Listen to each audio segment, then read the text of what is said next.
let's talk a little bit of what's going on here, because this market is a little bit annoying. I'm not going to lie, and again, we're just spoiled coming off the last couple of years, especially some of you newer traders aren't used to shit like this. But usually it's not as I'm not going to say as difficult, but as a pain in the ass to trade as it's been of recent here. And the reason why is now you have a geopolitical event on top of the real reason why the market has started correcting. So now you have these headlines, these tape bombs that fly, come out of nowhere. And unfortunately, it's not just bulls that got to watch out. The bears got to watch out just as much.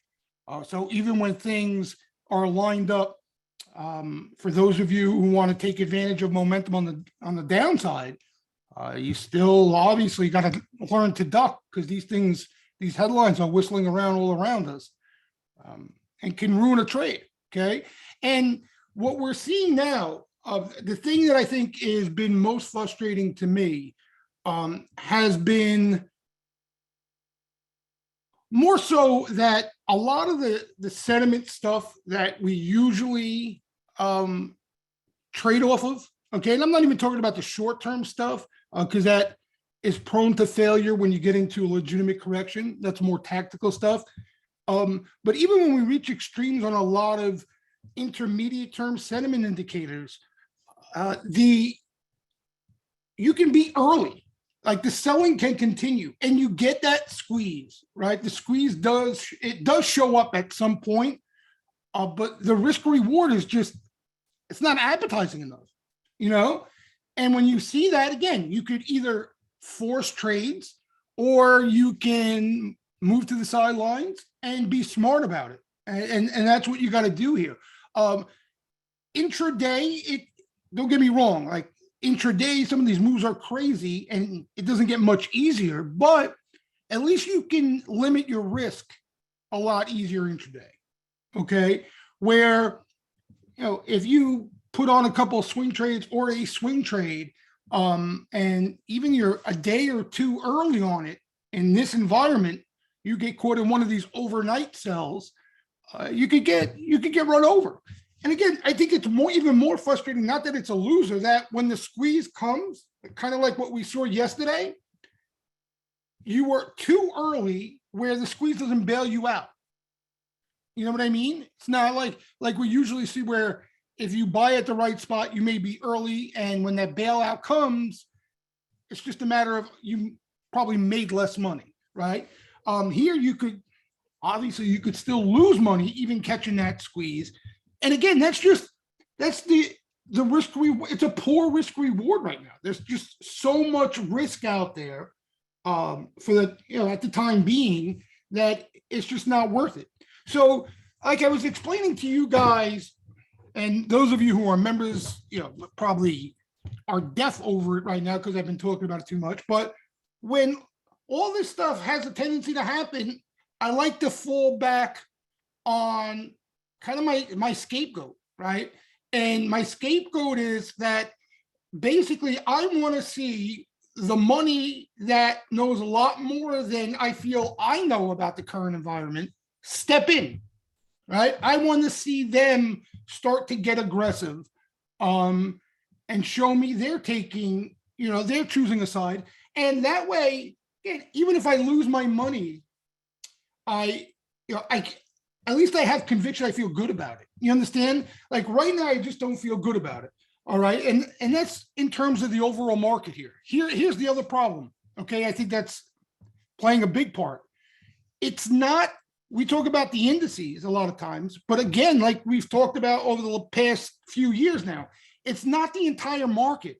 It's not the entire market. Okay.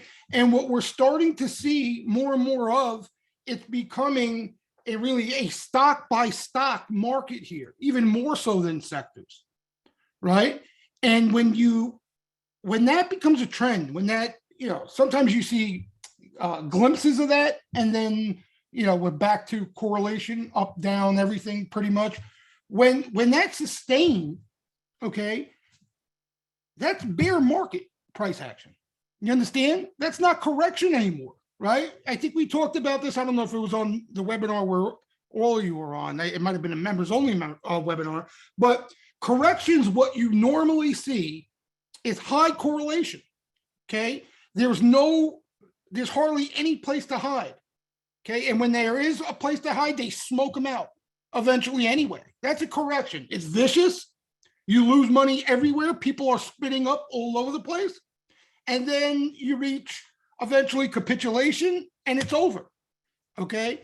Again, this could be it's not a technical definition, but my definition of it, right? My perception of it. A bear market, which this is resembling, okay, is where you don't get that capitulation, you don't get that high correlation, and defensive sectors and groups, okay, trend higher. Okay, where money, it's almost like a whole different market, kind of like what we were seeing risk on, since the COVID lows. That felt more like a correction, right? It was short-lived, everything got killed, and then you had capitulation at the lows and it was over with, okay? So the big difference between the two is, for me anyway, a bear market can hang around for a while, sometimes a long time. You know what I mean? And you don't get that capitulation, right? And what you have to try to do, okay, and you have enough time to do it, so I wouldn't feel like you need to be in a rush, okay? But you really have to keep your eyes open to where the money is flowing, right? So we've been talking about that. Like if you look at the flow, I've been the biggest complainer of sweeper activity for a long time, long before the market rolled over, okay? I can't really complain about sweeper activity anymore because there are legitimate bets out there. There are good-looking sweeps out there. It's just not in the stuff we may want to see it in. That's down 70% off highs or coming out of long consolidation, right? It's in BTU. It's in Alcoa. It's in tech. It's in Devon Energy. It's in all these commodity related names. And instead of it kind of like drying up, kind of like what we saw with tech and growth towards the end, where they just focus on Apple and Tesla, and it really becomes extremely selective, right? It's not broad at all. We're starting to see it broaden out. Okay, again, another just characteristic change of an overall market where you don't see that usually in a correction. You see that in a bear market. Okay, so that's my first take. And look at just look at the growth names, guys, right? We've all sitting here trying to figure out where these things may bottom, right? We look at charts, we look at this, we look at that, and these things are just bleed to death. Every rally gets sold and they just bleed out, right? Short-lived rallies, no one wants any part of them, and they're just laying there dead. Okay, corrections normally you would see legitimate, even just snapback rallies, not to new highs, but just rallies in these things. These things have been just in a vicious downturn, right? Almost to where they're back to where they started. They gave up all those gains already, right? So, it's impossible to know this ahead of time, right? We all would love to forecast, okay, is this going to be a bear market type environment, or is this just going to be one of these violent corrections, right? The odds of a bear market were higher just because of how long this bull market has been going on for, right? But there's no way to forecast and predict that, okay? So for me now, because again, normally based off, I don't need to see Sharpies or sweepers stick out their neck in a big way in risk on things with sentiment where it's at right now. You got enough of a sentiment washout out there. Okay, now don't get me wrong, positioning still could get washed out, fund flow could still get washed out, But normally, even in corrections, you would have a pretty vicious snapback rally to keep bears honest off the sentiment we're seeing. And instead, these rallies are intraday, or they last a day and they're gone. You know what I mean? Again, bear market type price action. Okay. And that's what it is. Bears can get paid in the bear market. Okay. They get lumped up at the end where they're usually most greedy and get caught, but they get paid in the bear market. Corrections is where they normally get run over as soon as they get aggressive.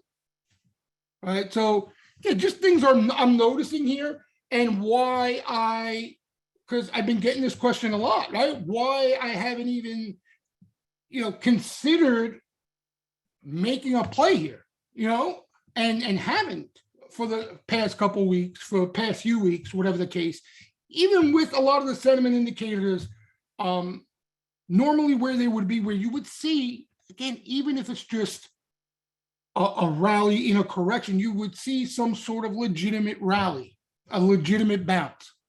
And we're just not seeing it. Okay. And again, there are reasons for everything. Okay. Right now, I think the big thing here, okay, I don't want to get too, what's the word I'm looking for? In game for a lot of you guys, right? Because I hate when people do that, but you got the credit markets right now there are a lot of eyeballs on the credit markets, right? We've been looking at like credit default swaps, right? And every time they widen out, you see the market, you see them in the price action on the indices every time, right? So I'll give you guys an idea, right, of what we're talking about here. Again, this stuff doesn't matter in a bull market. This stuff usually doesn't matter, if it does, not for long, in corrections much. But in bear markets, these things could be a problem. Here, let me show you guys what I'm talking about.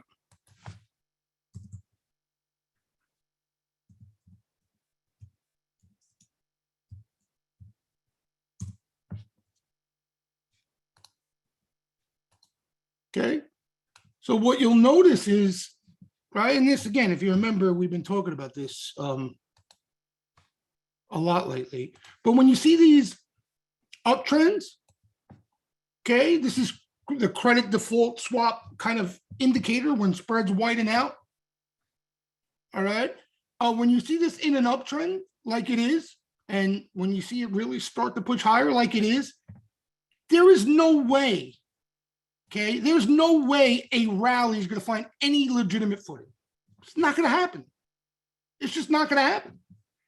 You understand? In other words, you're not going to see this off this indicator, and you're going to see the S&P 500 trade higher with it right now in the climate we're in. Okay? What you're going to see is days that it comes in, right? And it comes in pretty decently. You're going to see bounces, right? But as soon as it boom, as soon as it pops right back up, you're going to see it weigh on the price action again. Okay. And ultimately, like, we're getting close now, guys. I don't mean to bounce around too much, but there's a lot to talk about regarding this. Like, the Fed put, where everybody was like, oh, yeah, the Fed, no put, no this. We're not that far away, as far as you may think, from a Fed put, unless the Fed just doesn't give a shit all of a sudden about the credit markets again. And obviously, that's not going to be the case. Okay. We are approaching levels. Okay, we're getting there, especially at the speed now. It's been picking up speed. This is not like incrementally moving higher. It's starting to get noticed. Where the Fed usually pivots, as crazy as that sounds. You know what I mean? As crazy as it sounds, we are approaching, we're not there yet, but we're getting to levels where, again, not to get too technical with you guys, but the corporate bond market, BBB rated corporate bond market, where spreads widen out to, based on the Fed track record, okay, of where they usually pivot. Right, exactly, Jared. Okay, so again, it's even hard for me to, as I'm saying it, believe it with inflation and with the rhetoric out there, right? They need to be hawkish. They don't care about the equity market. They don't care about the equity market. Okay. The market, what big deal? We're down 10% off the highs. They're not worried about that. But if it starts to have an effect on the credit markets, they have to give a shit. Okay. 2008, I'm telling you, what it scarred everybody, right? Nobody even wants to get close to that ever again. You know, right? Because they know that if it starts to spreading credit and you can't get your hands around it, you got big trouble. Not worried about Kathy either. You know, so this right now, like, here's my, like, the bottom line, okay? Because it's almost like I find it laughable even with myself. How can I look at anything out there right now, right? Even let's say like the AAII sentiment survey, okay? Which again, I think is a legitimate indicator, okay? Measures mom and pop, it's a survey, whatever. But, you know, if you back test it, there's been quality signals, some major lows off it. How could you really put much credence into that when this basically trumps all? In other words, what I'm saying is, I don't care what level that indicator is trading at, okay? If this continues to do this, there's no bottom. There's no bottom. You understand? There's no bottom. Okay. So now again, the good news is that, as I mentioned, we're approaching levels where it's not a secret level. It's, if you look back past years, right, where the Fed usually pivots, we're getting close to there. Okay. It's not a magic number. All right. That's the good news, that if this does continue at the rate it's continuing, right, things are going to get a little worse. They're going to look a little scary, but you may have that Fed put in that Fed pivot right around the corner. Okay. Because now what we have, okay, on top of a war, on top of nuclear war threat, on top of the Fed needing to tighten and raise rates and everything else, okay, we have the Fed, actually, McElliott said it best, right? We talk about the Fed put, where the bottom is. We have the Fed who's basically selling calls on any upside right now, right? Usually we're used to the Fed put. Right now, the Fed, obviously there's no Fed put. Their game plan is they're selling calls, right? They're capping, right? And then you got North Korea. They're capping the upside. So it's almost like the Fed, just like they rigged the markets to the downside, they're okay to the upside, right? They stop the downside. Here it's the opposite. It's almost like they need to take risk assets lower, okay? But they're not going to let it get out of control. And when it gets to a point where it starts to look like it's getting out of control, they're going to cork it. But like McElliott said, instead of the Fed put, we're in an environment where it's like they're selling calls. So any rally, there's not going to be any follow through. You're not going to new highs with the Fed on the current game plan that they're on. All right. So again, the point I'm trying to make is not to make everybody dizzy, but we talk about this when you get into an environment like we're in now, right? There are things that are more important and are more powerful than the stuff we pay attention to in an uptrend and when markets are working the way they're supposed to be working. All right. Like I'm saying, this right here, this point right here, if this continues, right, we could see sweeper activity. We could, you name it. If this ends up over here in 2 weeks, there is no shot in hell the market's going to buck that trend. You understand? There's no shot in hell. And what's going to happen is, as this continues to go higher, you're going to see it have an effect on all sorts of things. Right. I was just going to talk about that, Oscar. You're going to see other things start to blow up out of nowhere. China issues blowing up. Yeah. European banks blowing up. You know, little air pockets of grenades, right? Because just risk being sucked out of the market. And as people liquidate and raise cash. Okay. So when does this end? Like, what happens when this ends? Okay, you see this. Okay, when you see this uptrend that it's in right now just get flattened out, break, and head south, and it usually does quickly, that's the all clear type of sign, right? Again, not to just the market straight higher, but now you don't have credit having weighing on equities prices. You understand? When algos see this, it's instant sell button. Algos just automatically are on sell. They see credit spreads widening, boom, out machines are selling S&P 500 instantly. You know, so once that, I wish I had a chart. Oh, I do have a chart. Hold on, I'll show you. I have a chart handy. Okay, here we go. So you see this?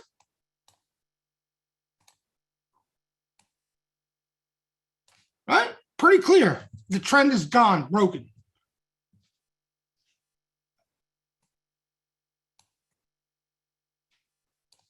Okay, not up in a straight line.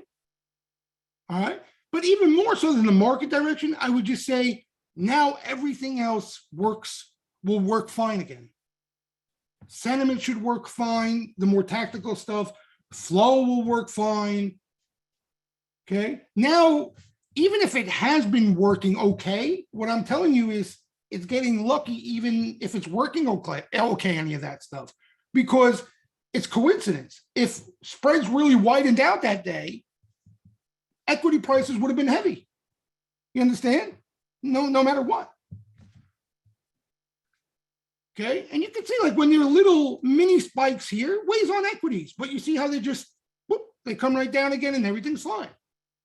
You understand? And we've been at low levels for a long time. Why? Because the Fed rigged the game.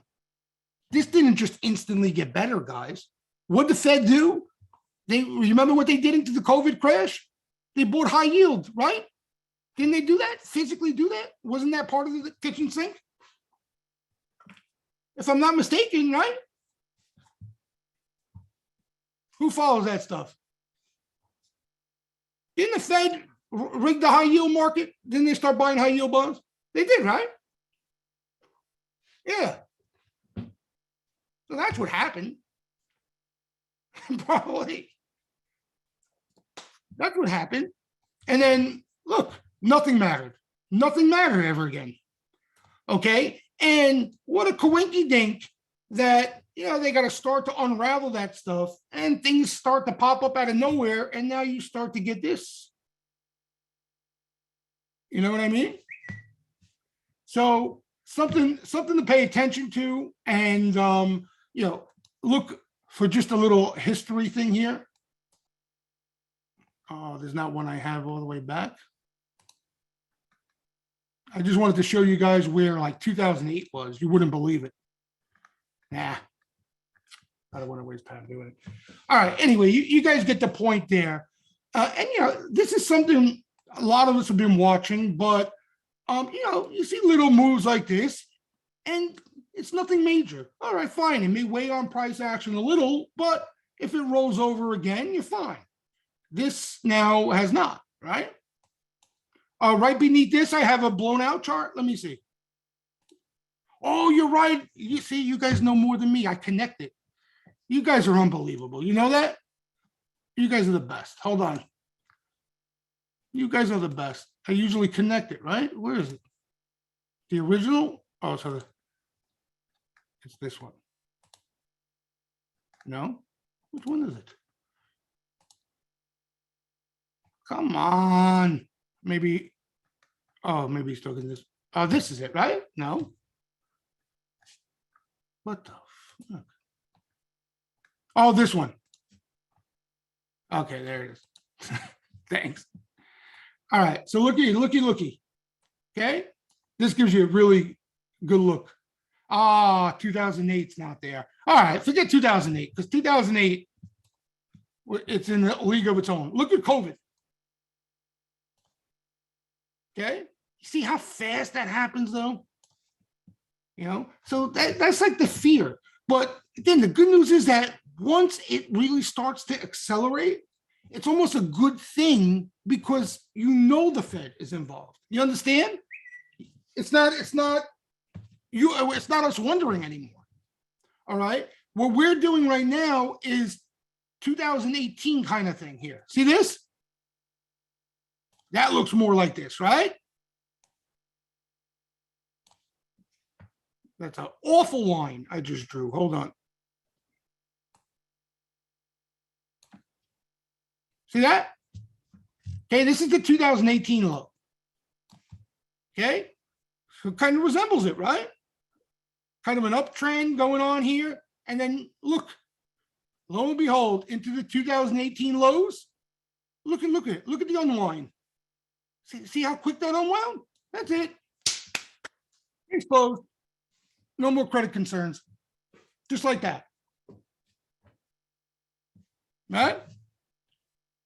No, this is daily. Now look, COVID, right? COVID was a scary event, right? You had the boom, boom, okay? Then found a bottom there, right? Hung out here a little bit, okay? And then look, once this, right? Once the air came out there, you know you were in better shape, right? But this is crazy, you know, because it happened so fast. That spike is ridiculous. You know, usually it doesn't happen in days like that. You know, it's more like this. This is 2015, 2016. Okay. So, and then breaks, right? Breaks the fever, and things start to become more normal again. Okay. Right now, what I'm saying is it's mechanical. It's mechanical out there. You know, nothing else matters. You think I'm nuts? Nothing else matters. Yeah, well, let's hope not. Okay, let's hope not, because this, they let it go for a while here. They let it go for a while. You know what I mean? So hopefully not. Yeah, mechanical means that, you know, whatever edge we may have, Lourdes, whatever we like to trade off of that we usually have confidence in, it's just not going to work. You understand? There's something bigger at play, something larger at play. You know, that's the problem. That's the problem. You know, it's not the market acting like the market normally does. Okay. So again, this is some of the stuff I'm paying attention to. Okay. Now, what would anything make me jump this? Honestly, yes. And it would be if Sharpies got involved aggressively. Why would I do that? Because I would be convinced that Sharpies have a heads up on something that I don't know about. You understand? Maybe the Fed put is here. We don't know it yet. Maybe Sharpies do. You understand? So that's the only thing that would make me jump into this mechanical trading environment. Without a doubt. And once Sharpies take off their hedges they're long, I will immediately have on-market exposure, immediately. And then plan from there. You understand? Immediately. Then I will be paying attention to the, I'm paying attention to the sweeper activity anyway, but it will be actionable to me now. You understand? Now I won't be as gun shy that if we're down for whatever reason, and I see some sweeper activity or accumulation in the name that I've been tracking, now I'm willing to start putting some long positions together. You understand? Yeah, so the Sharpie here. Oh, okay.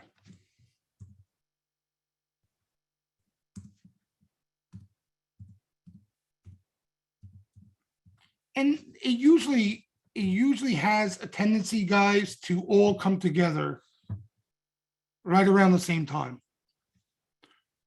Data Trek explained it perfectly, that Fed put. Explained it perfectly in English, right? In English, so we all could understand it. Because this shit can, you know, I mean, unless you know this stuff, it can make you dizzy. All right. So a couple things to look at Sharpie wise here, okay? Because there could be a couple of different things that turn out here. Here are Sharpies right now, right? March 4th. What's today's date? Oh, geez. What's today's date? Anybody know? 10th. So wait, March 4th is, hold on.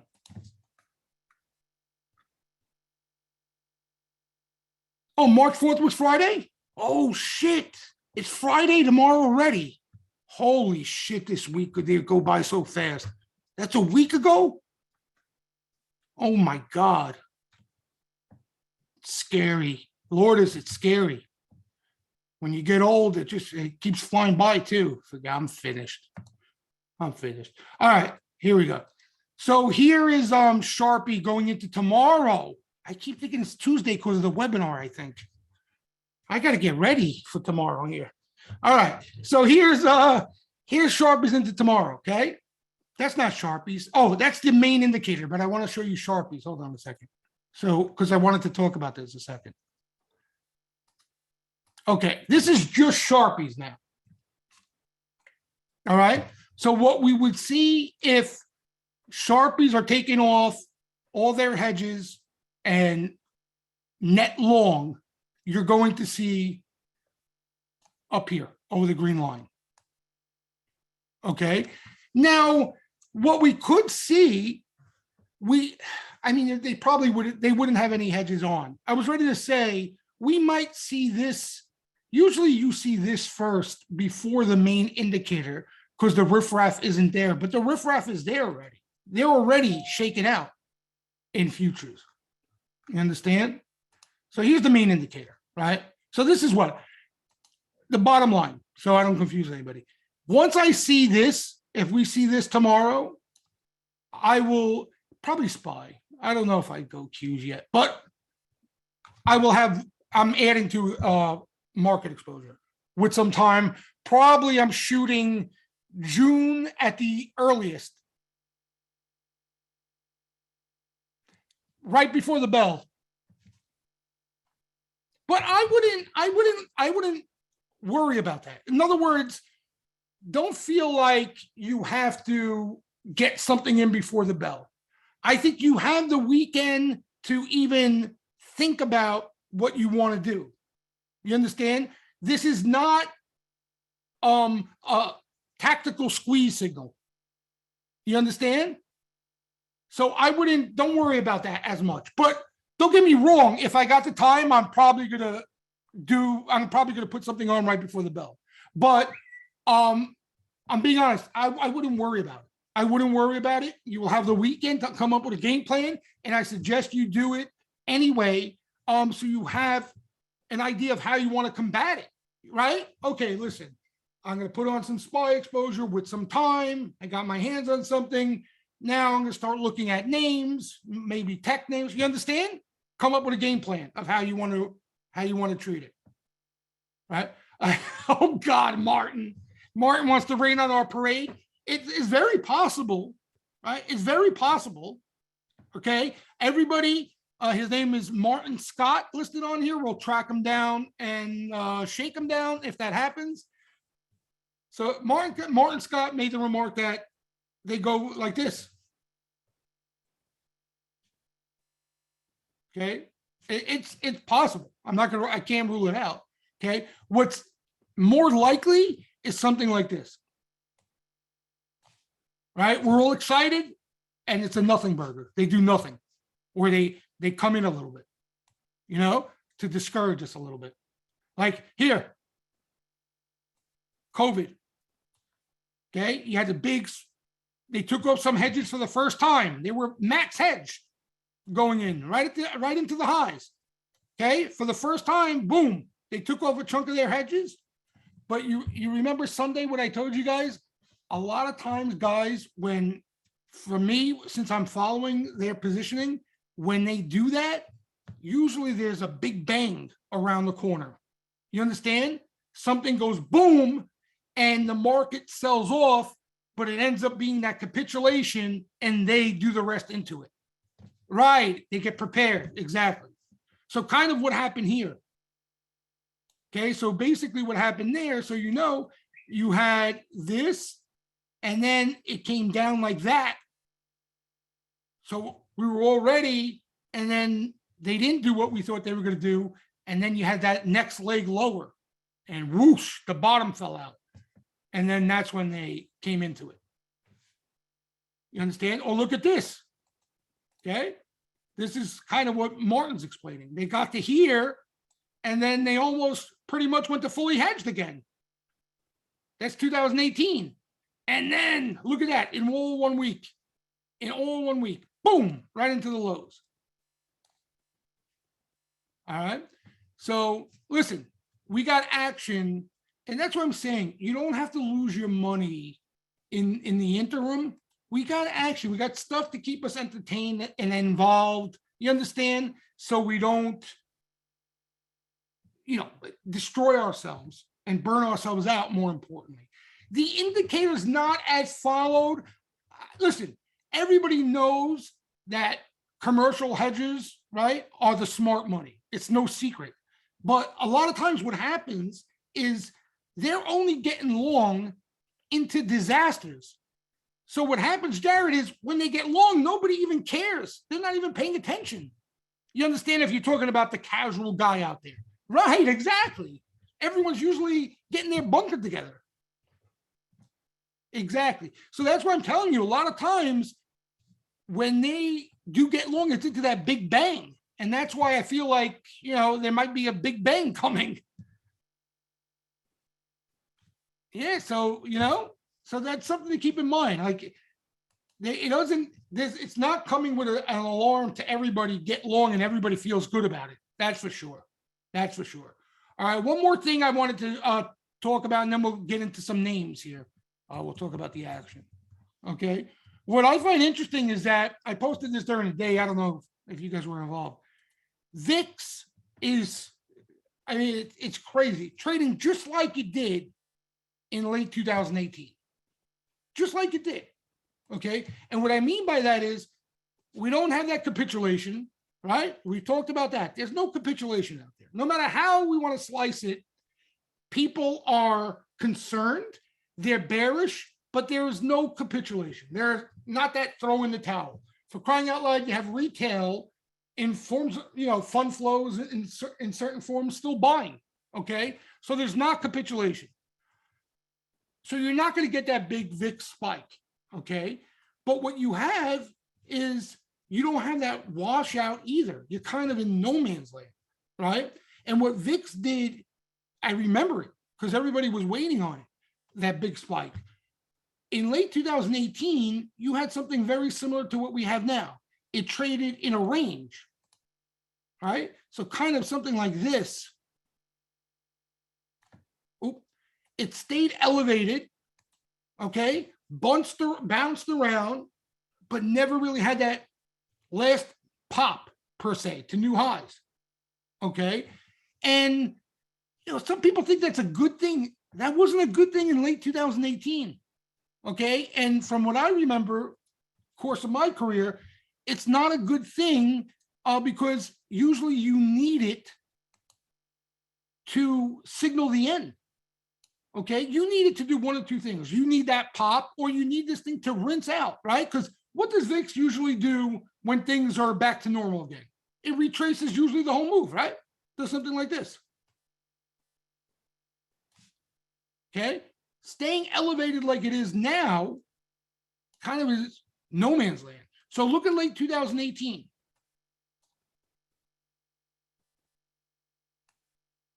Oh, that's COVID. COVID again was psychotic. That was a crash more than anything else. Yeah. All right, and look, we'll go like this so you can see as it's happening. All right, so Feb. Oh no, I'm too early here. All right, here we go. Here's the summer 2018, right? VIX languishing, low, short VIX, free money, blah, blah, blah, yay. Boom, right? October, you got some life. That's when the market started to roll a little bit. Okay. You see what it's doing here? Look. Okay. So now the market, we're in correction.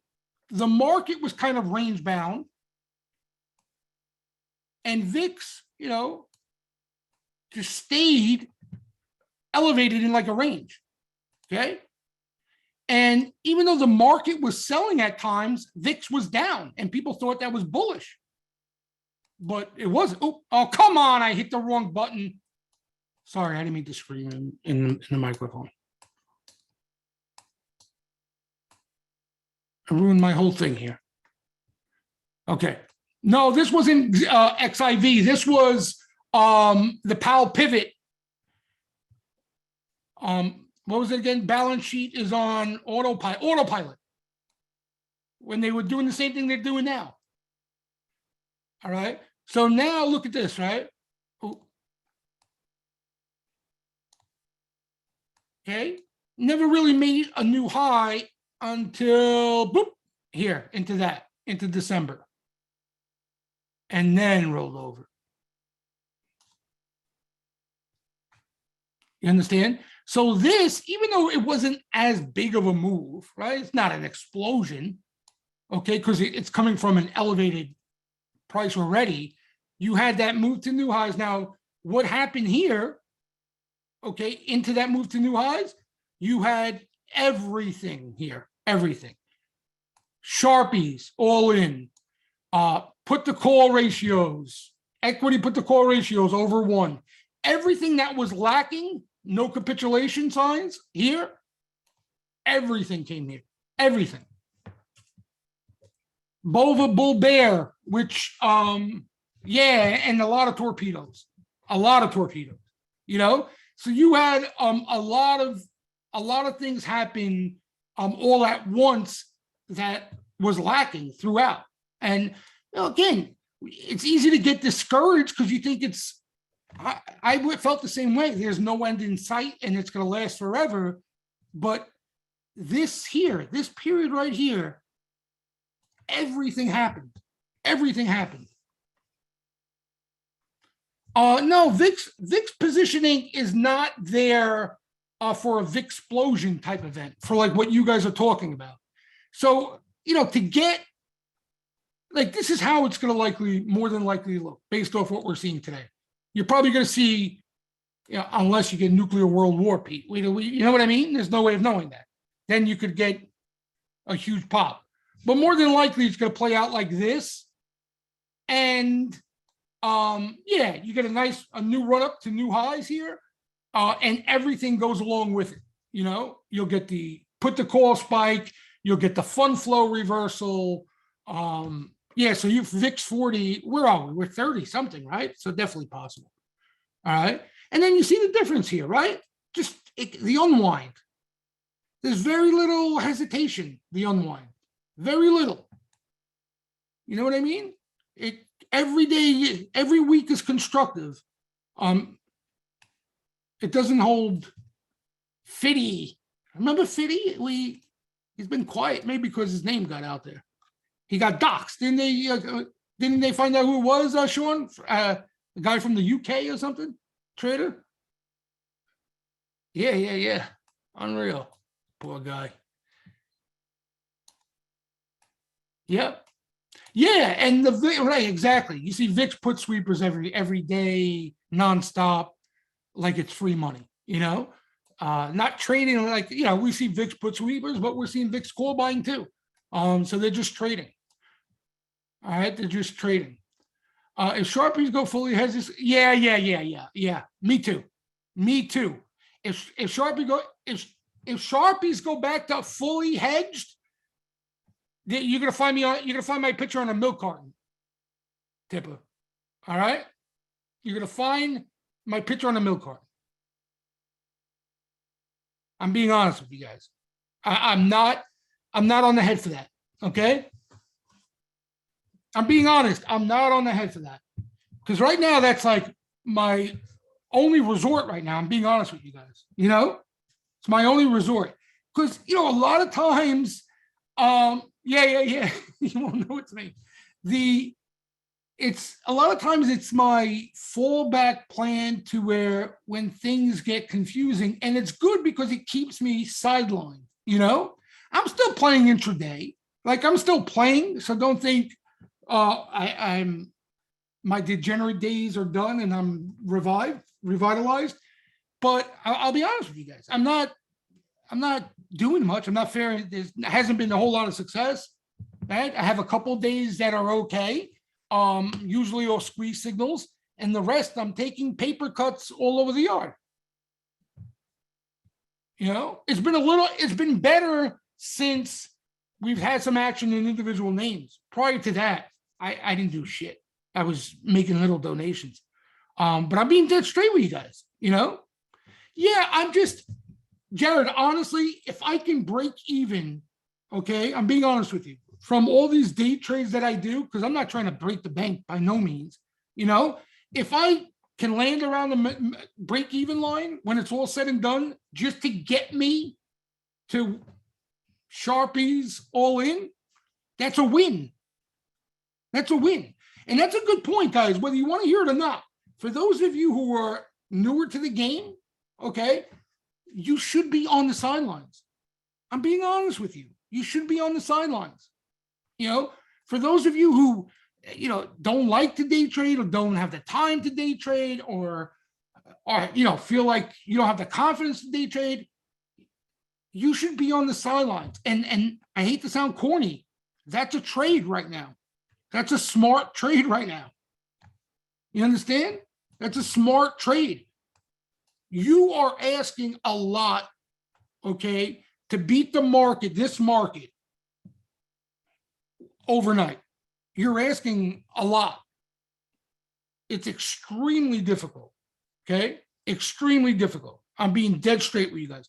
You are relying on your personal trading skills solely. And there's not a lot of people who can do that. There's not a lot of people who can do that. Now, again, there are parts of the market, though, that there's money to be made. And, there's quite a few of you who have been in these names, but you've been there. You've been making money. So you can continue to do that. And if you give some back, if they come in, that's fine. You know what I mean? But it's for to make a complete move now into commodities solely, you're asking for a beating. May not come now, but there's going to be a wash, and you're going to talk to yourself. It's a tough market. I think the most frustrating part is that there are parts of the market that are working, and I know I do. So I'm sure you guys do too. You feel like they're wasted opportunities because, again, even some of the flow is really good looking.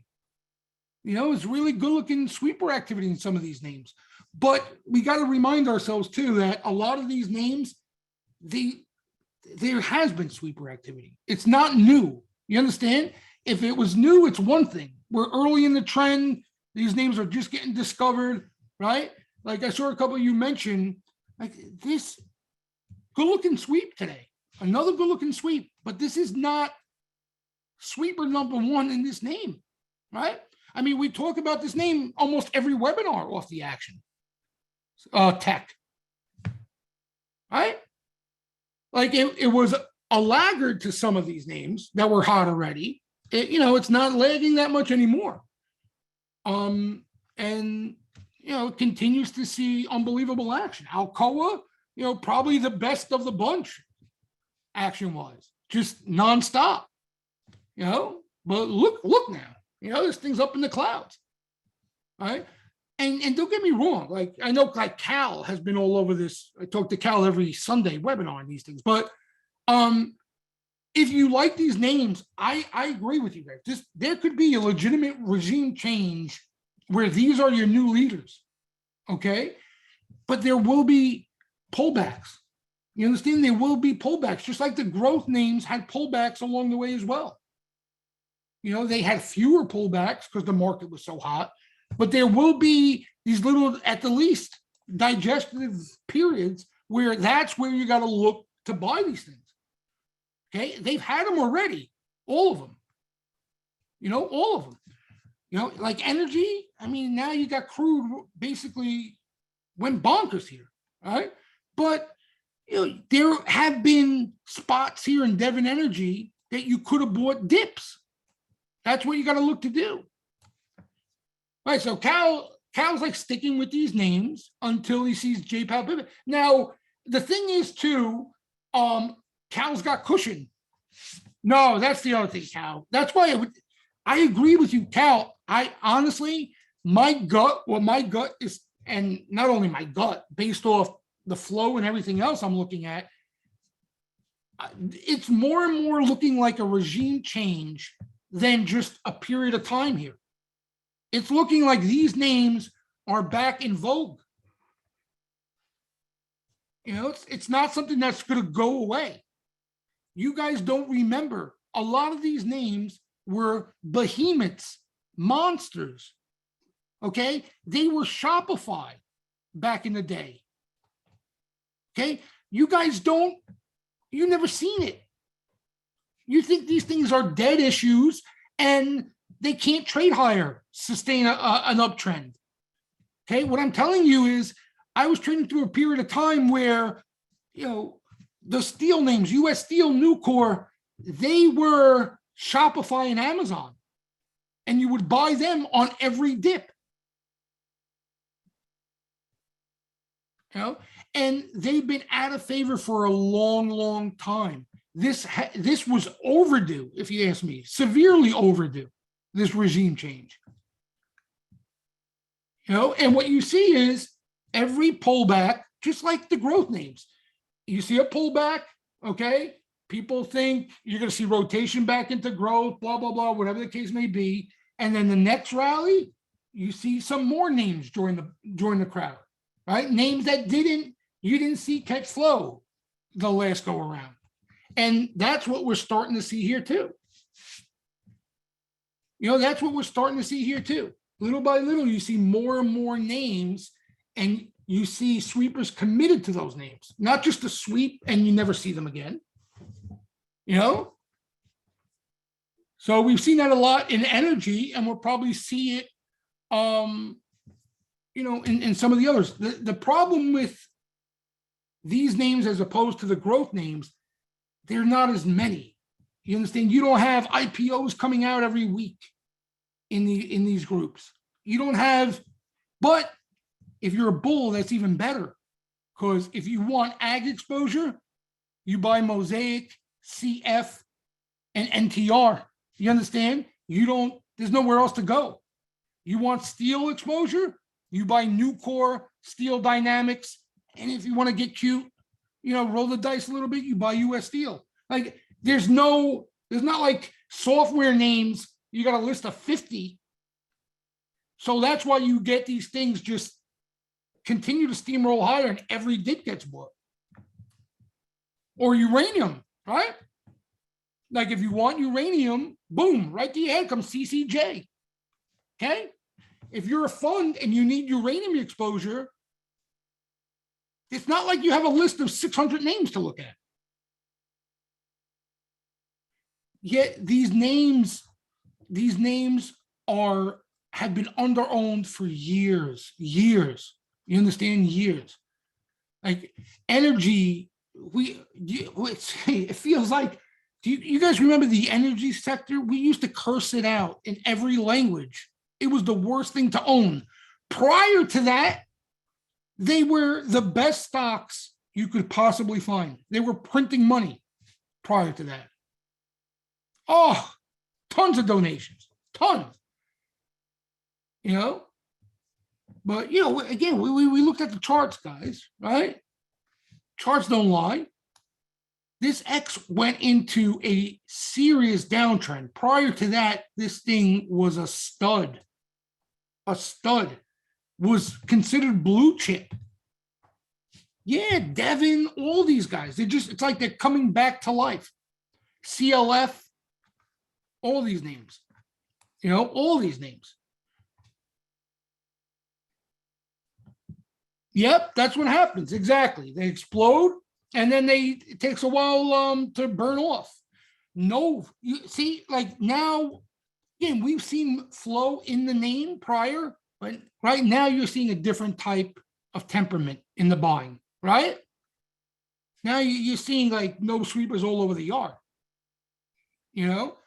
So that's what happens. It starts to spill over because again, there's not that many names. They see new names, they're jumping all over them. They're jumping all over them. You know what's a perfect example? This one that we were talking about. Okay. If you wanted aluminum exposure, you bought Alcoa. Okay.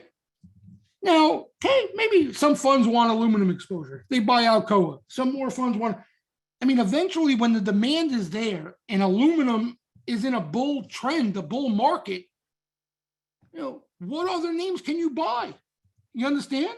Like, what other legitimate aluminum names that are fundamentally sound are you going to buy? So you have like a name like the CENX that basically just sat here,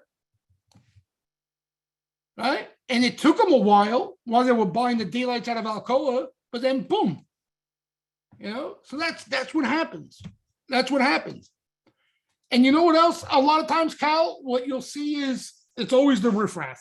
When you start to see the pink sheet commodity names start to go bonkers, almost like the way SPACs did towards the end of that, that's usually a sign. But right now, it's all quality, Cal. These are leaders, These are all leaders. Rig, but you know what's funny? That's why you're asking, Steve. Rig, once upon a time, was a monster. There was so much debt. Yeah, I would put him a little more speculative than X, but I think it goes higher. I think it goes higher. You know what I mean? I think it goes higher. See, but one thing I learned my lesson the hard way with these things, and it stuck in my head. When you want to make a bet on the group, these type of names in these sectors, always look to the leaders and then down. You understand? Don't look like you would look at maybe some of the tech names. You look for hidden gems and up. You understand? Because this trend, is fairly new. The leaders aren't as crowded, and you could be sitting in one of those speculative names, and it does nothing, and you were right on the sector. You understand? It just didn't get noticed. It didn't react. Yeah, Wes, definitely. I would put it in the Nove category right now, where flow's starting to look different. Some of these trust names.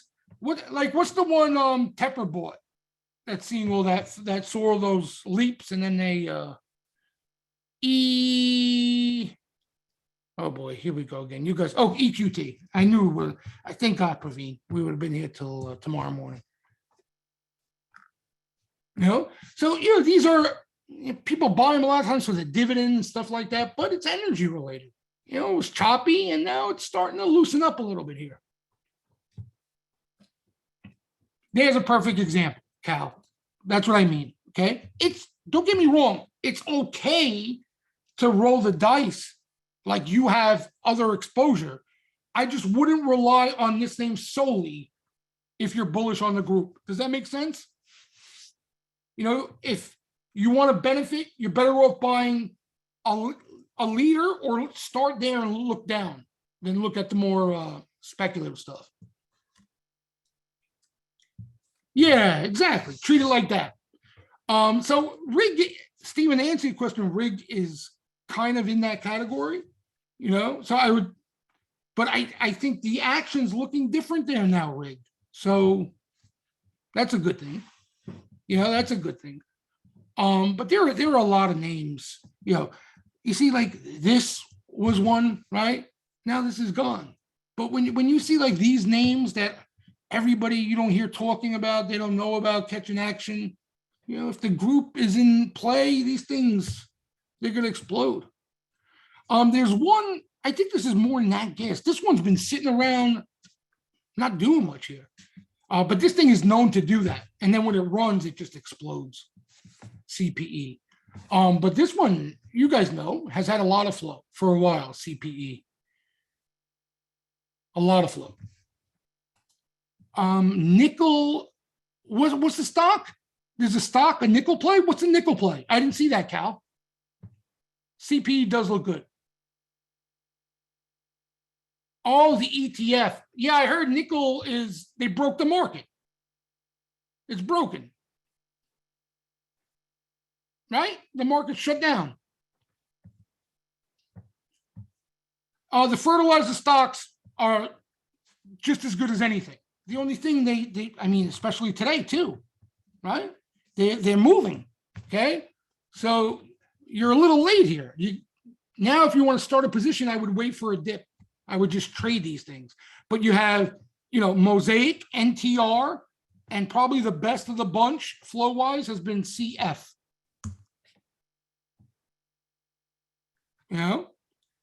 Later trade. And even guys, commodities that, I like that CTVA. That's another one. I like that one. Has some nice sweeper activity, this one, CTVA. Good call, Praveen. So even like on a more tactical basis, guys, for trading purposes, because that's all I've been doing. I haven't been swinging any of these. Okay, I'm being honest. These are the things to trade. Like, I know everyone is all hung up on all the other tech names, right? But if we're not seeing sweeper activity intraday in the tech names, I wouldn't recommend fooling around with them. But when you see sweepers all over these names, these are the names that you're going to buy on fades, on dips. If they're red, I mean, red to green, they're notorious for doing that. Oh man, do you see the action in this thing? Like, because this thing's been so buried. Okay, I think of it like a piece of shit. Excuse my French. Okay, but the sweeps coming into this thing, I just unbelievable. They're as good looking as you can possibly get. Like, this is real action. This is not speculative action like we normally see in these things. Okay, they're real buying, real exposure. Funny, the other side, the tech side, that's where all the spec action is, right? That's where all the weekly, Snap catches the most disgusting flow I've ever seen. Like weekly, two days to expire, $12,000 sweeps. It's disgusting what Snap turned into, right, Lourdes? I get sick every time I see it. So, that's the action there. Okay. I'll give you the most frustrating part about this whole tech thing. Okay. Here's a name that caught decent action today. Bounce action. They were April's. Google, without the L, Goog. Okay. Now, you could play it. You like the spot. You could play it for a bounce. That's what the sweeper activity is, bounce. They're playing April's. Okay. But the problem is like they're buying Google, but they're not buying anything else. And if anything, they're buying puts on the other ones, So you got to think. Like, I heard Dan Niles the other day talking. His favorite trade is like long Google, short Apple. That's what's going on right now, guys. You know what I mean? That's what's going on. Long Google, short Apple. Yeah, so in other words, it's hedged, Lourdes. He thinks Google is more undervalued per se, right? So it's not the market to just be long Google naked. He's hedging it by being short Apple because it hasn't come in. Right, or buying cues to hedge. So, just understand that when you see flow in just one name like we saw today. Because, like, if this was a normal market environment, I'd be singing a different tune about the Google action. That was decent action today in Google. That was decent action. For those of you, because I keep forgetting I'm talking to non-members too here. Hold on. This was the action in Google today. Again, Goog, not Google. Just so you're not confused about the pricing. This was the line. They hit it in like 4 or 5 sweeps. April 2900s. So it looked pretty clean to me. Like I made sure I looked. There wasn't anything closing, so it wasn't a roll. Now you have expiration next week. It's possible, but it looked legit. You can find any excuse. I would feel a lot better about it if they were playing for a bounce in other names that would bounce with it. Like, because here's the thing, is Google going to bounce by itself? Or good call, Q. That's a good call. Could be playing for like an upgrade or something like that. I mean, with it was too legit of action, like it was big money. So I don't think it was just speculative. I think somebody really likes the spot and is playing for a bounce. Like, look, okay, they're dishing out wood here.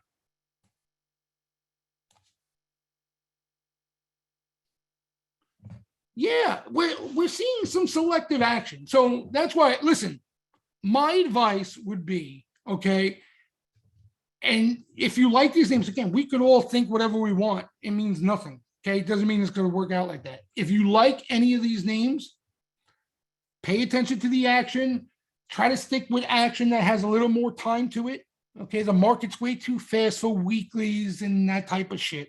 You're better off day trading that shit. Okay. And when we start to get some of those signs we were talking about at the start of the webinar, Sharpies, credit, acting better, giving an all clear sign, you have a hit list. You know what I mean? That already has been seeing some flow. That's the way I go about it anyway. That's the way I go about it. Yeah, again, only because, granted, like I would love to, pat it on the back and say, oh yeah, they knew what, but it's easy to single out Amazon off that flow, but you don't know how legit it is in the heat of the action. You don't know, there's not a lot of flow in these things. There's not a lot of flow in it. So when you see action in one name or you see a sweep in one name, it can mean anything, guys. You know what I mean? It can mean anything. Yeah, so here, right? We saw some decent looking action in Tesla with some time behind it. Okay. Now they're short-term put sweeps. That's not going to go away until the climate changes. But if you like Tesla and you start to see some of those constructive signs that we talked about, then you dip your beak. You're all set. You know it. You don't need to see any more action. It's been catching action. You're all set. But listen, right now, it may more than likely moves with the market. Moves with the market. And guys, we all worry about the winner that may, like an Amazon, that you may have missed on or you wish you would have took more of. We don't spend enough time on the stuff that catches a little bit of action and gets mangled. You know what I mean? There are things out there exactly that are getting mangled. Like, I can't believe my eyes, some of these things. All right. Now, Rivian's been catching put sweeper activity out to wazoo. Oh, it's down. Oh, earnings, that's right. Oh, Doku too. Yeah. I honestly, there's no way of knowing. Doku, I would agree with everybody else. Everybody thought this thing bottomed ages ago. Oh, they're real. The technology is not going away. They're a good company. They're fundamental. It means nothing. Steven, remember I had a client I used to tell you? I used to give him a pitch. I had this one client. His name was Dr. Sniper when I was new in the business, right? And I would call him up and I would be gassed up on the stock. I'd be like, they're earning $4 a share. They're growing at 300% year over year. This thing's going to go to the moon. He would let me get through my whole pitch, sweat bullets. I had no saliva in my mouth by the end. And then he'd wait to the very end and be like, sell it. Just like that. He wouldn't say anything else. Sell it. I wanted to fucking strangle the guy. Sell it. But that's what you got to think of right now. You can think of all the good, the positives in these things, and you may be right. It doesn't matter. That's where sell it's from. Yeah. Said it. Yep. I heard Kathy didn't buy anything yesterday, right? Why? Because the market was up. She deserves credit. She comes back from this. She could come back from it. It's just going to be time. But I mean, this is a crash. This is a crash. This is a crash. What's that one stock we looked at today? Oh, this thing caught, there was call spreads. Okay. I would need to see bull missiles and torpedoes all over the yard to buy this thing. It caught a call spread today. Okay. So obviously I wouldn't even, I pull up the chart. I couldn't believe what I was looking at. You guys remember this Band-Aid? So I was telling Matt, what's crazier, the rally from here or the crash? Like, this is nuts, right? But this is crash city going on right here. Look at this. Whoop. Oh, this has got to be the bottom. This has got to be the bottom. This has got to be the bottom. This is man. Zoom. This is another one, right? Again, real technology, real company. You're not wrong. Well, you know, why can't this thing trade $60, $50 a share? Who is Zoom? What is Zoom that it can't trade at $50 a share, $40 a share? Yeah, Lourdes. Again, I don't know if it's going there, but I'm saying, why can't it? Yeah, I think so, Stephen. Again, I don't feel good about that call. I wouldn't bet bet on it, but it wouldn't shock me. You know, you're talking about a completely different environment right now, you know, completely different environment. Like, listen, Amazon, okay, when the tech bubble blew up, you guys know where Amazon went to? Okay, all the way down, those big names, those leaders, while all those tech companies were going to zero, people never thought the big guys were going to go to single digits like they did. But when you get into these climates, they just keep selling. There's no bottom until they all bottom, until it's over. And who knows when that is? No way. Are you kidding me? I stopped looking at tech. I don't even remember when they bottomed. I told you guys, I was, if you mentioned tech to me in 2001, I punched you in the face, Brooks. That's how much I hated tech. Like, if you say, oh, what do you think about tech? I nodded you right in the cheek back then. Of course, you know what it was? Not even that I wasn't interested. It was so difficult. You know what I mean? Like this. It was so tough of a trade that not only was I like concerned about losing money, I was more concerned about being distracted and missing what was working, because what was working was unbelievable. You know, it was unbelievable. And that's what I'm telling you guys. It reminds, doesn't that sound familiar a little bit to what's going on right now? Right? Everybody looking for the bottom in Zoom, but in the meantime, you know, you got Alcoa mooning. That's what scares me each and every day. It's like, it's looking more and more like a full-fledged 2000 bubble pop bear market. No? I don't know. Like, I don't know any other way to explain it. Because listen, the only other thing you can compare it to is 1998. And I don't know, for those of you who traded in 1998, this is not 1998, right? Because those stocks would have bottomed already. I think 98 went on, what was it, 3-4 months? Like, these things are trading like the 2000 bubble. Yeah, the rail names look good. The rail names look really good. The rail names look really good. And you know what I think? Like, if the environment gets better, I think these names will really get hot. I think right now, because oil is soaring and the trannies are heavy, they're like almost running against the wind, you know? Like when these things get hot, they get hot. They rattle them. They can put them up. These things are beasts. Can we get the wash that brings Sharpies in? Yeah, what would be interesting, Jay, is that if we do get a wash that gets Sharpies in, it might be everything sells, again, that high correlation. Everything sells together. You understand? So you have a week where everything gets hit, and that's the week that Sharpies step into. So you'll have a lot of things at decent spots. Next week, I'm being honest with you. I don't know. It's impossible to forecast. Like I said, I've been let down many a times. They've done that stutter step.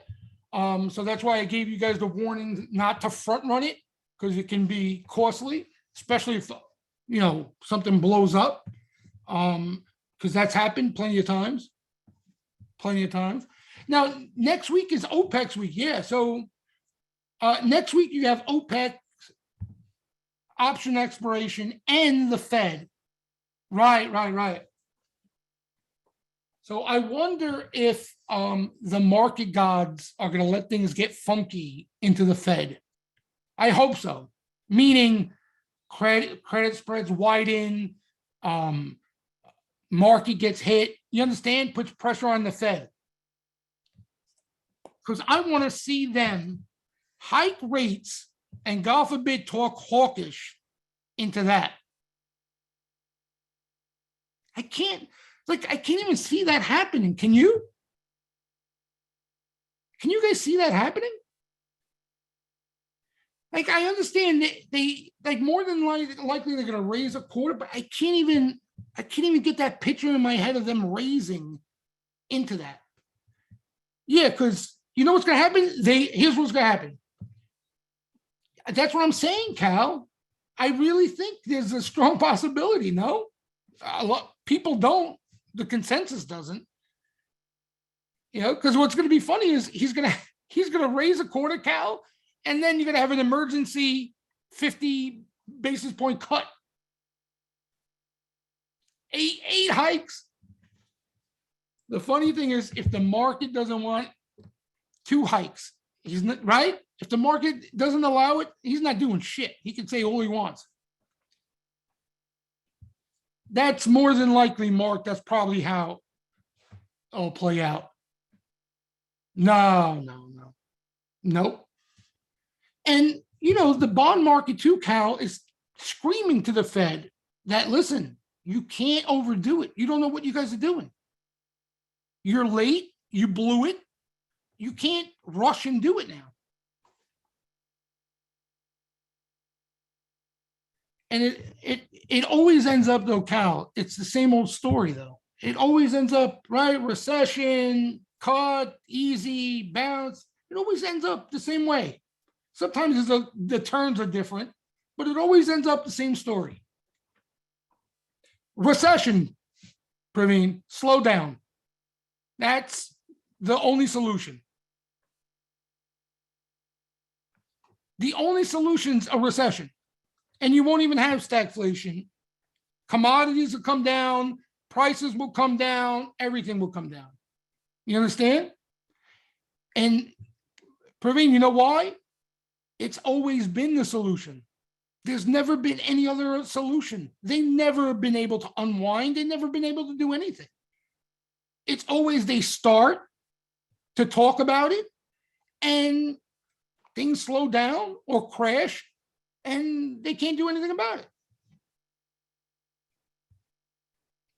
Yeah, right. It's possible, right? So in other words, Raj, what you're saying is he's going to need to raise to get that recession, right? So there may be a couple hikes to get it there. Right. Definitely. Certainly possible. I think this Russia-Ukraine thing is a huge wild card here, obviously. But You have Europe, on the verge of God knows what. Okay. And that could be a debacle, right? We're seeing, like, you see them sweeping puts on these European banks, like they're going to zero. CS and DB, they can't get enough puts. They can't get enough. Look at these things. They're ready to break COVID lows. Okay. So I think Europe is the big wild card here. Big wild card. Like, you see, the DAX is moving in 7% increments on the daily. Like, craziness. This looks starting to look crashy. You have another leg down from here, right? So that's the big wild card here. It could get slippery fast. 25 hike, then gives stupid doubles commentary and delay. Yep. I see that. I definitely see that. Yeah. But listen, it's all up to the market gods. Whatever they want, they're going to lay it out. And Powell's going to have to react. But he don't have too many choices here. You don't have too many choices. What other names are you looking at before we wrap it up? Anybody see anything interesting out there? Catching a little flow? Or what is this name? APPH. Hold on. I remember this from today. APPH. Oh, this is an ag name? This is a SPAC, though. Isn't this a SPAC? I can't do it. I can't do it. There's another name that looks interesting that's a SPAC, but I can't do it. If it's SPAC, MP. I like that one better if you're going to do SPAC. I like RFP. I like that name. RFP. Good call. I like this name. Yep. No, this is not a SPAC. RFP is not a SPAC.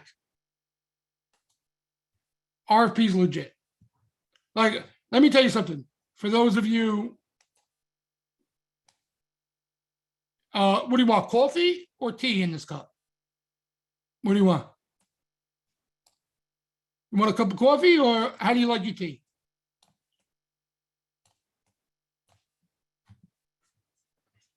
Tequila. Looks good. Looks good. See, like this is what I was talking about earlier that I'm frustrated about. Because, like, I want to own this thing, Anybody buy it yet?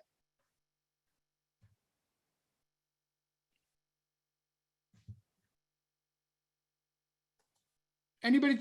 You have stock? See, that's what I would do, stock. I'm just a little gun shy in this climate with equity. Otherwise, that's what I would do, stock.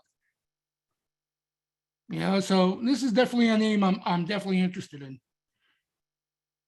Definitely interested in. I tried day trading it a couple times. It's not that big of a mover, but RFP, I like it. What else you guys got? Hold on. Yes, I like all the rails. CSX, NSC, UNP, they all look good. They all look good. Solar stocks, yeah, because the price of oil, obviously solar comes back into play a little bit, and they're catching a little bit of flow. First Solar caught one bet, but it was a nice size one for Solar. And the other one, SPWR and CSIQ. But yeah, Solar names look interesting. LAC Ryan catches some nice looking flow. It's a SPAC, I think. I could be wrong. Oh, it's not a SPAC. No? Oh, wow. I've had bad taste in my mouth that there was a SPAC. Wow. See what I mean? This catches nice action, LAC. Right. Looks good. Lithium, right? Wow. Well, now I have a different tune about it, honestly. Because it looks really good. So, wait. Let me make sure. Is MP a SPAC? MP?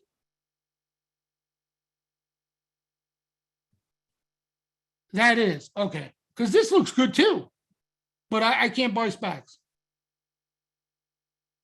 But this looks good too. Materials play. BE. That's an EV play, isn't it? I would keep an eye out on put sellers in BE. They do really well in the name. See, a lot of times put sellers will show up. That's what I would keep an eye out for. That's usually the real action when it shows up. Yeah, QS, I wouldn't buy with your money. If you gave me the money, I would pocket it and probably bet it on a couple ball games in DraftKings. And then when the stock went lower, I told you I lost it anyway, rather than buy QS. Whoa, 1 second. Baseball back. You guys heard the news? Yeah? Okay. Baseball. The Jays, they're a fun team to watch. They're going to give me fits this year. Thank God. I would have lost my mind. Can you imagine? Like, my buddy painted the words. Everybody likes to get me going. He said, Sharpies go back on full hedge and baseball on strike. Enjoy your summer. Right? I can't even go in my bunker and watch baseball. I'd kill someone. Yeah, I don't know, Cal. These stocks, they were in the hype. I don't think they're going anywhere unless all of them bottom, all of them. You know, if you like the gamblers, you're better off with the more solid names, and they're having a tougher time too. CZR. Yeah, DraftKings like in that Kathy complex. Every pop they sell it. Yeah, Jays look really good. I think they go to the World Series this year, honestly. And I'm a Yankee fan. I really do. OIH. I mean, I don't really fool with the ETFs, but, you know, again, dips. You know, buy dips. You like it, buy dips. As long as we're seeing flow in the energy names, you could definitely buy OIH. How about gold miners? We talked about it last week a little, Cal. You do anything new there?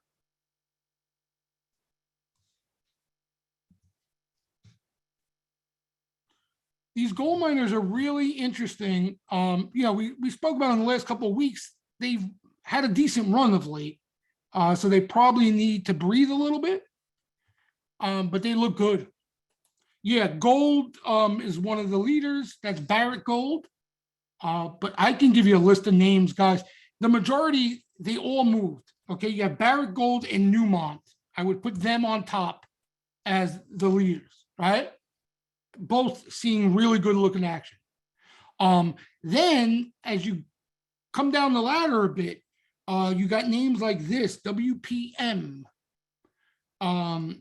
SBSW. They've been catching a lot of flow. SSRM. Look at them. They've all had solid couple of weeks here. HL, yes, that's a little slower of a mover, but a lot of flow there. HL. Puff Puff Pass, which has been lagging a bit. GFI, that's one of the better ones. GFI. Look at this move. Look at this move. So you see, like I got red and Pink Panther showing up on my screen here. So you need a breather. Spec miners, exactly. Some of the spec miners, they've been moving. This one's breathing a little. SSRM. They've all, honestly, guys, all of them from 2 weeks ago, I got deja vu. They've all been running in a straight line since. SBSW's palladium and platinum. Good to know. AEM, I get this confused. I think AEM did catch flow even more recently. This week, AEM. I get it confused with the energy name that caught some nice flow. EOG. EOG. Look at this one. EOG. Guys, all these things look great. They look at them, right? Like a completely different tune in all these stocks, chart-wise. Completely different tune. AEM, oh, KL. Wait, KL got bought out? Oh, I remember KL. I didn't know that. Oh, okay. Yep. So, and Steven, did you see what we found last week? Look at this. Where's Steven? He's already putting in his 7 o'clock tournament games. Steven! Where'd you go? This is the degenerate. Oh, yeah, there he is. Triple.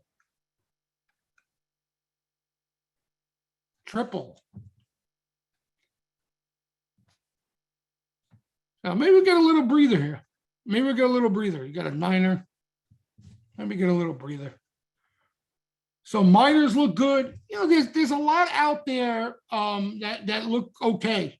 Especially, you know, if we do get a little dip, you got a lot to look at. But like I said, for me, swing trade wise, Sharpies, and that credit shit. That's the only thing that would get me to stop looking at that those default swaps. You know, because like clockwork.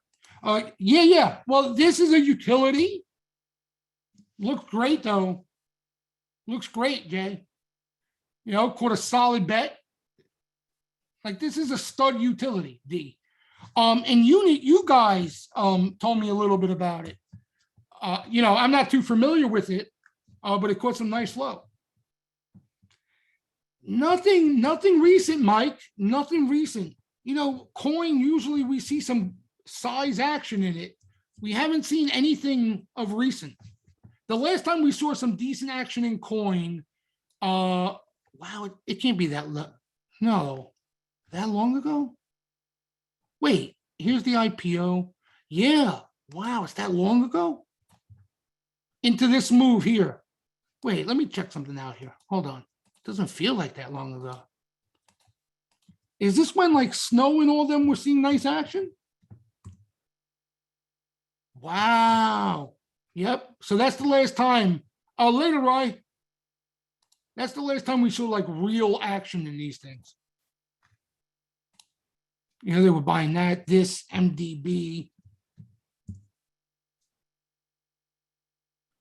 We're not seeing it. Like we see from time to time, we see a couple decent bets, but no commitment. You understand? That's what you want to see. Like, remember when they were buying this guy, Bill, right? That was this here. This move before this ramp. Like you want to see them hit it. You're like, oh, nice bet. But you know, you still can't buy it. It's a tough trade. Then they hit it again. They hit it the next day. They hit it a couple of days later. You understand? And that's what you want to see in these things that have been beaten up. You want to see somebody getting excited. One order, you know, somebody could just start nibbling and be early. And you don't want to, you know. Again, I'm not saying don't trade them. You trade them if you like them, especially if they, you know, they've been selling off.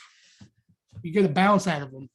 But the action that will really get us excited is when we see accumulation. That's the word, accumulation. We haven't seen accumulation in these things. It feels like ages. Ages. No, is there any accumulation? Sometimes we see little signs of it and it disappears. Target, I haven't, that's a no name. Like a lot of times we see size sweeps. I haven't seen target action in a long time. In a long time. You know, usually it catches some nice sweeps. So keep an eye out. You know, keep an eye out. How about these guys? What are they doing? Home Depot. Oh, wow. Yeah, you get nice pulls in a lot of these things. You got nice pulls. You got nice pulls. Yep, I'm going to wrap it up, Jay, anyway. WPM, I don't know. Again, I don't want to get into the story, but usually I don't pay attention to the miners, their earnings. It cost me money once before, so I would keep an eye on it, but usually it doesn't matter. Yeah, anybody have any minor questions? Track Cal down. He knows what he's talking about. Cal's our commodities guy. They finance gold mines. You see what I mean? You thought I was lying. Cal knows his shit. Now, Cal, if I'm not mistaken, WPM is the old Silver Wheaton, right? SLW. See? I remember that. I remember that. Oh, wow. They switched from silver to gold. See? That's nuts. That's nuts. These things have been out of favor for a while. Gold. But they're back in favor now. Yeah, I remember when they changed their name. All right, guys. So listen, like I said, you don't need to make donations or large donations to be entertained and be involved right now. There's a lot to keep an eye on. And, you know, the beauty of it is when you start to see some of those signs come to fruition, that's when the fun starts, you know? So that's the light at the end of the tunnel. Yep. I see mañana. Next week's a big week. You got expiration. You got the Fed. This might be one of the biggest Fed meetings. I know we say it all the time. This one's a biggie. This one's a biggie. Always a pleasure, guys. Thanks for stopping by. Enjoy the rest of the night. I'll see the majority of mañana. Later.